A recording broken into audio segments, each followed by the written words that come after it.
Hello friends. जैसा कि आप लोग को मालूम है कि इलाहाबाद हाई कोर्ट का जो एप्लीकेशन फॉर्म है वो रिलीज़ कर दिया गया है, और जिसमें आपको रिव्यू ऑफिसर आरओ, एआरओ और कंप्यूटर असिस्टेंट से रिलेटेड वैकेंसीज़ हैं। और उसमें आपको अपीयर, अगर आपने फॉर्म अप्लाई किया है तो बहुत अच्छी बात है, आप अपीयर होंगे उसके लिए। तो इस वीडियो में हम लोग उसी इलाहाबाद हाई कोर्ट रिलेटेड क्या कैसे अपॉर्चुनिटी है और कैसे आपको ये कैश करना चाहिए, क्या बेनिफिट्स हैं इस बार जो इलाहाबाद हाई कोर्ट का फॉर्म आया है फॉर इंग्लिश एस्पिरेंट्स, मतलब जो इंग्लिश बैकग्राउंड के एस्पिरेंट हैं उनको एक बेनिफिट है इसमें काफ़ी, वो उसके बारे में भी हम लोग बात करेंगे। ठीक है, तो चलिए इसमें अब हम लोग आगे डिस्कस करते हैं। जैसे इसमें आपको 3 डिस्टिंक्ट रोल्स देखने को मिलेंगे। 3 डिस्टिंक्ट रोल्स हैं, टोटल 543 वैकेंसीज़ हैं। ठीक है, और एक एग्ज़ाम होना है इसमें। ठीक है, और वो एग्ज़ाम जो कंडक्ट करने वाली एजेंसी है वो एनटीए है। ठीक है, एनटीए ये एग्ज़ाम कंडक्ट करवाएगी।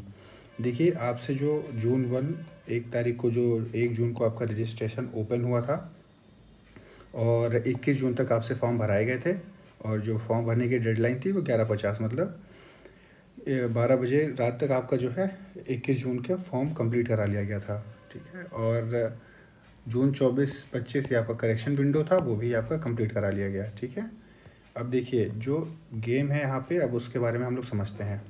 ठीक है, बेंच मार्किंग द 3 इस्टेब्लिशमेंट्स। अब 3 इस्टेब्लिशमेंट्स क्या क्या हैं देखिए, एक तो रिव्यू ऑफिसर आरओ, ठीक है, एक असिस्टेंट रिव्यू ऑफिसर होता है एआरओ, और एक कंप्यूटर असिस्टेंट है। ठीक है तो देखिए आरओ की जो वैकेंसीज़ हैं टोटल वो 138 वैकेंसीज़ हैं, और इसका जो पे लेवल है वो पे लेवल 8 का है, जिसमें आपकी जो बेसिक सैलरी है वो 47,600 से लेके 1,51,100 तक आपकी बनेगी। ये बेसिक सैलरी है। इसके बाद इसमें आपका इंक्रीमेंट वगैरह लगता है, जिसमें एचआरए होता है और भी जो कई सारे अलाउंसेस मिलते हैं एक ऑफिसर को, वो सारे इसमें इंक्लूडेड अभी नहीं है, फिर वो बाद में इंक्लूड किए जाते हैं। जो एज का जो क्राइटेरिया है वो 21 to 35 आपका एज होना चाहिए, जिसमें 1991 के बाद में और 2005 से पहले के जो बॉर्न कैंडिडेट्स हैं उनको इंक्लूड किया जाएगा। ठीक है, और फिर देखिए असिस्टेंट रिव्यू ऑफिसर में टोटल 380 वैकेंसीज़ हैं एआरओ में। ठीक है, अब इसमें पे लेवल 7 का है। ठीक है, आरओ जो पे लेवल 8 का है, ये पे लेवल 7 का है। इसमें 44,900 से लेके 1,42,400 रुपये तक आपको आपकी सैलरी बनेगी। ठीक है, ये बेसिक सैलरी है, फिर है ना, आप समझ रहे हैं, उसके बाद आपका इंक्रीमेंट वगैरह लगेगा तो ये सैलरी और इंक्रीज़ होगी। इसमें भी जो एज लिमिट है वो 21 से 35 तक है, 21 to 35। और जो कंप्यूटर असिस्टेंट है आपका, कंप्यूटर असिस्टेंट में आपकी टोटल 25 वैकेंसीज़ हैं, और जो इसका पे लेवल है वो 4 है। इसमें जो आपकी सैलरी बनेगी वो 25,500 से लेके 81,100 तक। ठीक है, फिर जो इसका एज है वो 18 to 35 है। देखिए इन दोनों में जो एज था वो 21 था, और इसमें 18 to 35 आप अप्लाई कर सकते हैं। मतलब अगर कोई 18+ है या है ना, तो वो भी इस फॉर्म को, मतलब कंप्यूटर असिस्टेंट वाले में वो अप्लाई कर सकता था। ठीक है फिर देखिए, minimum vacancies are subject to increase upon legislative amendments. Candidates under 21 are exclusively eligible for the computer assistant role. ठीक है, मतलब इसमें जो एज ब्रैकेट है वो काफ़ी लोअर कर दिया गया है, मतलब 18 से भी एलिजिबल हैं, बाकी सब में आप 21 से भी एलिजिबल थे। 21 एज का होना जरूरी था आरओ और एआरओ के लिए। अब देखिए द यूनिवर्सल कैंडिडेट ब्लूप्रिंट। अब कैंडिडेट के लिए क्या क्या होना चाहिए, bachelor degree established by law in India, digital literacy होना चाहिए जिसमें डेटा एंट्री हो, वर्ड प्रोसेसिंग हो और कंप्यूटर ऑपरेशंस, इन सब के बारे में आपको जानकारी होनी चाहिए। कंप्यूटर सर्टिफिकेशन होना चाहिए आपके पास। इसमें देखिए डिग्री या diploma in computer science O level by NIELIT और डोईएक सोसाइटी। ठीक है, और CCC सर्टिफिकेट। देखिए जो मेन बात है यहाँ पे, जो यूपी पीएससी का जो आरओ एआरओ का पेपर होता है उसमें आपको एआरओ के लिए जो कंप्यूटर का जो डिग्री चाहिए आपको, उसमें वो ओ लेवल मांगते हैं। अगर आपके पास ओ लेवल होगा तब आप एआरओ के लिए एलिजिबल होंगे, अदरवाइज़ आप एक जनरल कैंडिडेट हैं अगर बिना बिना कोई कंप्यूटर डिग्री, मतलब बिना कोई जैसे ओ लेवल नहीं है आपके पास, तो आप आरओ के लिए ही एलिजिबल होंगे, है ना, जो यूपी पीएससी कराता है। ठीक है, लेकिन ये इलाहाबाद हाई कोर्ट का जो आरओ का जो आया है, इसमें आपको आपके पास और अगर CCC है तो आप एलिजिबल हैं, ठीक है। अगर आपके पास सिर्फ ट्रिपल सी की डिग्री है, ओ लेवल की डिग्री नहीं है, तो भी आप एलिजिबल हैं। और लगभग आपको फिर टोटल जो नंबर ऑफ़ वैकेंसीज़ आपके रेंज में आ जाती हैं, टोटल 543 वैकेंसीज़ पे आप एलिजिबल होते हैं। लेकिन अगर यूपीपीएससी में आता है तो आपका एआरओ में आप शॉर्टलिस्ट नहीं हो पाते हैं। जैसे मान लीजिए यूपीपीएससी में 400 वैकेंसीज़ अगर आईं आरओ एआरओ को लेके, तो लगभग जो होते हैं, लगभग जो मेजॉरिटी जो होते हैं, लगभग 160 आप मान लीजिए आरओ के लिए रिजर्व, मतलब आरओ के लिए होते हैं, और बाकी जो बचे है ना, वो आपको एआरओ में देखने को मिलते हैं। ठीक है। तो इसमें कितने बचे आपको? बचे 40 इधर बच जाएंगे और 200 इधर, तो 240 वैकेंसीज आपको एआरओ में देखने को मिलती है। मतलब जो मेजॉरिटी सेक्शन होता है वो आरओ का ही होता है, मतलब सॉरी एआरओ का होता है। और इसमें ओ लेवल की डिग्री वो लोग मांगते हैं। लेकिन ये चीज़ आपको इलाहाबाद हाई कोर्ट में देखने को नहीं मिलेगी। इसमें अगर आपके पास ट्रिपल सी है तो आप एलिजिबल हैं। ठीक है। फिर आपको जो टाइपिंग का थ्रेशोल्ड मिनिमम चाहिए, 25 वर्ड्स पर मिनट आपको चाहिए टाइपिंग टेस्ट क्वालिफाई करने के लिए, जो कि ये सेकंड और थर्ड स्टेज है। मतलब ये टाइपिंग टेस्ट आपका थर्ड स्टेज होगा, और जो सेकंड स्टेज है वो उसमें आपका मेंस होगा, जिसमें आप रिटन आंसर लिखेंगे। ठीक है।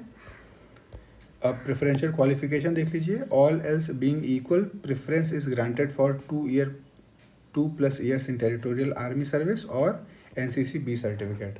मतलब अगर आपके पास 2 ईयर टीए का आपके पास है एक्सपीरियंस और एनसीसी का बी सर्टिफिकेट है, तो आपको थोड़ा प्रीफरेंस दिया जाएगा। अब एज रिलैक्सेशन देख लीजिए।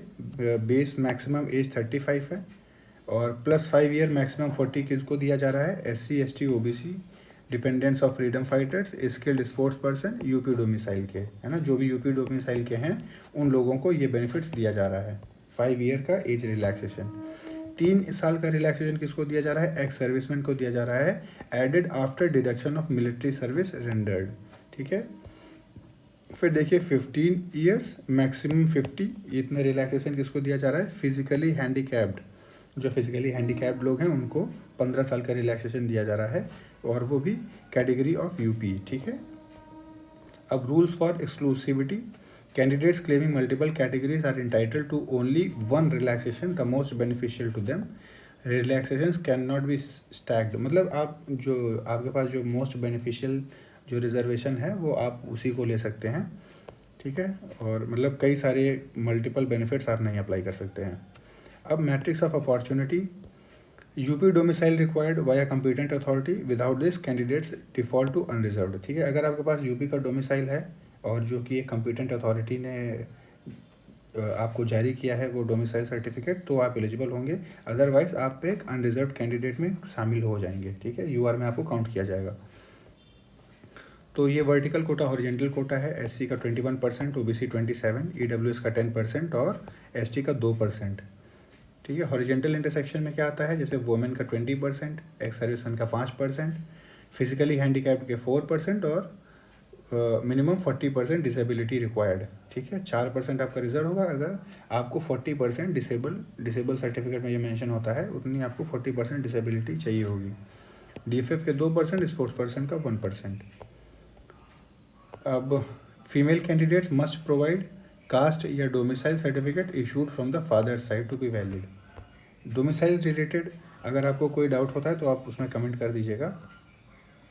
एप्लीकेशन फ़ीस कितनी है वो तो आप लोगों ने भर ही दिया होगा। 1200 रुपये जो है जनरल और ओबीसी का है, और 1000 रुपीज़ किसके किसके हैं? SC ST और ईडब्ल्यूएस के हैं, जो कि उत्तर प्रदेश के कैंडिडेट्स हैं। अब फिर आगे देखिए, जो अब एनाटॉमी ऑफ एग्जामिनेशन, मतलब एग्जामिनेशन पैटर्न क्या रहने वाला है, ये एक इम्पॉर्टेंट पॉइंट है, इस पर हम लोग बात करते हैं। देखिए स्टेज 1 होगा जो कि प्रिलिमिनरी स्टेज होगा, प्री स्टेज है, जिसमें आपको जनरल स्टडीज़ से सवाल पूछे जाएंगे, स्टेज 1। स्टेज 2 है वो मेंस सब्जेक्टिव हो जाएगा, जिसमें आपको रिटन टेस्ट देना होगा, रिटन मतलब डिस्क्रिप्टिव आंसर लिखने होंगे। और स्टेज 3 में आपका कंप्यूटर नॉलेज टेस्ट है ना, जिसमें आपको टाइपिंग भी परफॉर्म करनी पड़ेगी। ठीक है। टाइपिंग देंगे आपको, मिनिमम 25 वर्ड्स पर मिनट चाहिए होंगे। अब देखिए जो प्रिलिमिनरी टेस्ट है वो आपका पेन एंड पेपर बेस्ड होगा, OMR बेस्ड होगा, और टोटल जो क्वेश्चंस होंगे वो 200 होंगे, और मार्क्स होंगे 200, और टाइम आपको कितना हो मिलेगा? 180 मिनट्स, है ना। तो ये आपका टोटल समय हो जाएगा स्टेज 1 के लिए। और मिनिमम क्वालिफाइंग्स नन, मतलब इसमें आपकी शॉर्ट लिस्टिंग बनेगी, है ना, जिसमें कट ऑफ वो डिक्लेयर किया जाएगा जब आप पेपर देंगे, तो उसके जो शॉर्टलिस्ट किए जाएंगे बच्चे वो फिर टियर 2 के लिए अपीयर होंगे। देखिए पेनल्टी, नो नेगेटिव मार्किंग, कोई नेगेटिव मार्किंग इसमें है नहीं। और जो अब फिर जब आप ये क्लियर कर लेंगे तो आपका स्टेज 2 आएगा, और स्टेज 2 में आपका पेन एंड पेपर बेस्ड होगा, ठीक है। फॉर्मेट जो रिटर्न आंसर आपको लिखने होंगे और वो 150 नंबर के होंगे, और जो टाइम है वो 120 मिनट का है। मिनिमम क्वालिफाइंग मार्क्स आपको 50 इसमें स्कोर करने होंगे, तभी आप क्वालिफाई माने जाएंगे, अदरवाइज आपको डिस्क्वालीफाई कर दिया जाएगा। और इसमें भी पेनल्टी आपका कोई नॉट एप्लीकेबल। अब कंप्यूटर टेस्ट में देख लीजिए, जो स्टेज 3 है आपका, स्टेज 3 में computer knowledge test mode CBT computer पे ही होगा ये एग्ज़ाम, और 500 वर्ड टाइपिंग, आपको 500 वर्ड टाइप करने पड़ेंगे कंप्यूटर पे, और इसका जो मार्क्स है वो 50 है, और टोटल टाइम जो आपको दिया जाएगा वो 20 मिनट का टाइम दिया जाएगा। मिनिमम क्वालिफाइंग आपको 25 मार्क्स चाहिए होंगे, तब जाके आप स्टेज 3 क्वालिफाइड माने जाएंगे, अदरवाइज आपको डिस्क्वालीफाई कर दिया जाएगा, ठीक है। इसमें भी पेनल्टी कोई नॉट एप्लीकेबल। तो डिस्क्वालीफाई आप वैसे हो जाएंगे अगर आप 25 से कम स्कोर करते हैं तो। अब स्टेज 1 200 मार्क बॉर्डर फिल्टर। अब जो सिलेबस है स्टेज 1 का, जिसमें आपको क्वालिफाई करेंगे तब आप शॉर्टलिस्ट होंगे टियर 2 के लिए, तो उसको हम लोग देख लेते हैं कि सिलेबस क्या है। अब ये देखिए, जो 200 नंबर के जो सवाल बनेंगे आपके, उसमें देखिए national and global core, contextual ecosystem, the UP specialization और फंडामेंटल स्किल्स। अब देखिए इसमें क्या क्या है आपका, history of India, national movement है ना, history of India and national movement, world geography से सवाल है, resources of India, current events, Indian polity, economy and culture. अब देखिए general science, agriculture, commerce, trade, population, ecology and urbanization, ठीक है, in Indian context. फिर यूपी स्पेशल इसमें डाला गया है, जिसमें आपको देखना पड़ेगा knowledge of education, culture, agriculture, industry, trade, living and social traditions of Uttar Pradesh. मतलब ये आपको यूपी स्पेशल इसमें काफ़ी अच्छे लेवल से प्रिपेयर करनी पड़ेगी। अब फंडामेंटल स्किल्स में आपको क्या चाहिए, general aptitude, graduation level English, Hindi and elementary computer knowledge, ये सारी चीज़ें। अब फिर देखिए the funnel, same day sprint. अब ये सारी चीज़ें स्टेज 1 के जो एप्लीकेंट्स हैं, जो स्टेज 2 के लिए जो शॉर्टलिस्ट किए जाएंगे, उसमें 7 टाइम्स जो वैकेंसीज़ हैं उतने गुने जैसे आपने स्टेज 1 दिया, और स्टेज 1 का जो कट ऑफ बनेगा वो एक पोस्ट पे 7 कैंडिडेट को बुलाया जाएगा टियर 2 के लिए, ठीक है। टियर 2 के लिए अगर यहाँ पे एक पोस्ट है, तो उसमें एक पोस्ट पे जो compete करने वाले स्टूडेंट होंगे वो 7 बच्चे होंगे, 7 स्टूडेंट्स compete करेंगे एक पोस्ट पे, ठीक है। फिर selection requires immense mental endurance, ठीक है, आपको मेहनत करनी पड़ेगी। Top 7 times candidates from stage 1 are subjected to stages 2 and 3 simultaneously, ठीक है। तो स्टेज 2 और स्टेज 3 के लिए साइमल्टेनियसली 7, एक पोस्ट पे 7 बच्चों को बुलाया जाएगा in a single shift, separated only by grueling 20 minutes gap. तो एक शिफ्ट या 2 शिफ्ट जो भी है, उसमें आपको 20 मिनट का गैप देने के बाद आपको बुलाया जाएगा। अब सब्जेक्टिव के जो मार्क्स हैं वो टोटल 150 मार्क्स हैं। उसमें देखिए एक आपको कॉम्प्रिहेंशन लिखना होगा, ट्रांसलेशन है, और आपको एस्से लिखने होंगे, और प्रेसी राइटिंग है, और कॉम्प्रिहेंशन अगेन 26.6% है ना। ये आपका जो सब्जेक्टिव के 150 नंबर हैं वो उसमें ये आपको करना है, और इसका जो मिनिमम क्वालिफाइंग मार्क्स है वो आपका 50 है। अब ट्रांसलेशन आपको करना पड़ेगा 50 मार्क्स का, 25 इंग्लिश टू हिंदी और 25 हिंदी टू इंग्लिश। एम्फेसिस किस पे आप ध्यान देना होगा आपको, एक्यूरेसी पे, टर्मिनोलॉजी पे, और फॉर्मल टोन पे। मतलब जो आप जैसे हाई कोर्ट में अगर आप अभी एग्ज़ाम लिखेंगे तो आपको टोन आपका फॉर्मल होना चाहिए, है ना, लगे कॉन्स्टिट्यूशनल लैंग्वेज होना चाहिए, और कोई उसमें एक डिसेंसी मेंटेन रहनी चाहिए उसमें। फिर कॉम्प्रिहेंशन आपका 40%, इसमें है इंग्लिश है, एनालिटिकल अंडरस्टैंडिंग है, क्लैरिटी ऑफ एक्सप्रेशन, ये सारी चीज़ें। फिर एस्से राइटिंग आपका 30 मार्क्स का है, इंग्लिश में लगभग 200 words, constitutional accuracy, conceptual clarity and logical flow, ये सारी चीज़ें देखना होगा। फिर प्रेसी राइटिंग 30 मार्क्स का है आपका, English, core ideas, proportional reduction, suitable title. मतलब इन सब के बारे में हम लोग डिटेल में बात करेंगे। फर्स्ट एंड फॉरमोस्ट हम लोग टियर 1 को प्रिपेयर करेंगे, ठीक है, और उसके बारे में हम अभी अगला वीडियो उसमें डालेंगे, जिसमें कैसे प्रिपेयर करना है और क्या स्ट्रैटेजी होनी चाहिए एग्ज़ाम को क्लियर करने के लिए। अब प्रिसेशन क्या होना चाहिए, जो 3rd स्टेज है उसमें आपको टाइपिंग करना है, ठीक है, 50 मार्क्स का होगा, 25 मिनिमम क्वालिफाइंग मार्क्स है। और 25 वर्ड पर मिनट आपका टारगेट है, और ये टाइपिंग आपको इंग्लिश में करनी होगी, ठीक है, इंग्लिश या हिंदी जो आप चूज़ करें। फिर इंटरफेस स्ट्रेटजी, मतलब फिर वो आप same to same exact 500 word आप इंग्लिश के टाइप करिए ऑन स्क्रीन पे, और उसके बाद आपको सबमिट करना होगा। तो ये सारी चीज़ें स्टेज 2 और 3 की बातें हैं, हम लोग उसको आगे देख लेंगे।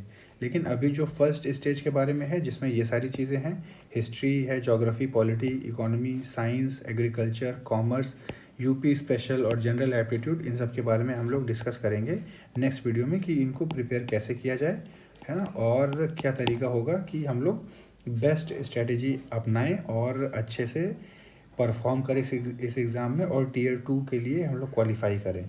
फिर जब टीयर 2 क्वालिफाई होगा, फिर हम लोग नेक्स्ट स्ट्रेटेजी अपना टीयर 2 के सब्जेक्टिव पार्ट पे रखेंगे, और उसके बाद हम लोग टीयर 3 के कंप्यूटर टाइपिंग टेस्ट के बारे में हम लोग डिस्कस करेंगे, ठीक है। तो ये स्ट्रेटेजी हम लोग अपनाने वाले हैं, और चलिए फिर all the best. Next video में हम लोग मिलते हैं, जिसमें ये सारी बातें हम लोग डिस्कस करेंगे। Thank you very much for watching this video.